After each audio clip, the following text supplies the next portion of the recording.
We now know Brendan Fraser from The Whale. Groundbreaking.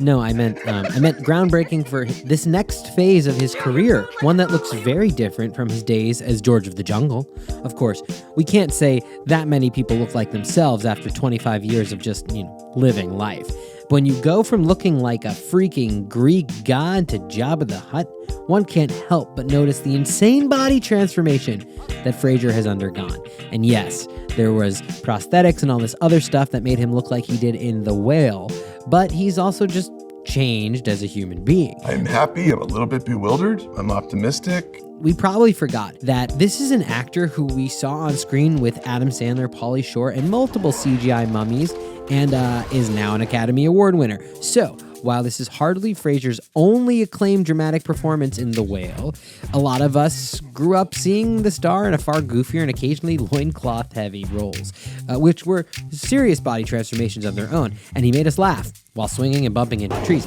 Seriously, Fraser is the perfect human cartoon character in Disney's adaptation of what was originally a classic Jay Ward animated series. His commitment to the character in George of the Jungle is what makes the whole thing work. He also wears almost nothing for a large percentage of the film, and Fraser manifested that Jungle Man aesthetic into a physicality that is not only enviable, but a sheer miracle. And how one can lay off the carbs to reduce that body fat to whatever single-digit percentage Fraser did, I don't know. However, that is the kind of commitment he did for the role, which in turn became the cornerstone of his comedic nature and my childhood.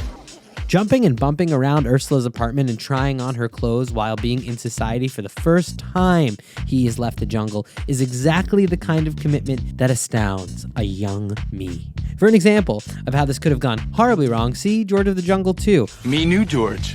Studio too cheap to pay Brendan Fraser. Or, speaking of horrible movies that should have never been made, remember Jack and Jill?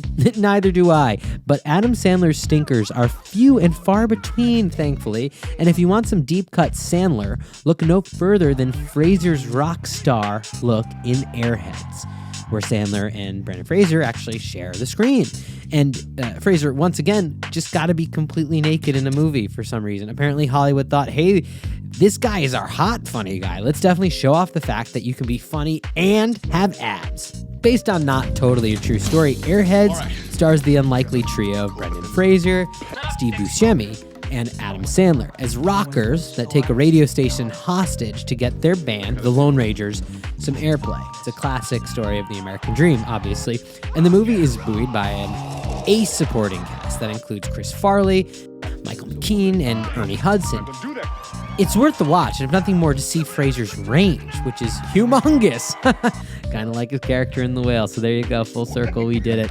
Grab some popcorn, maybe a little bit of carbonation, and we'll see you next time.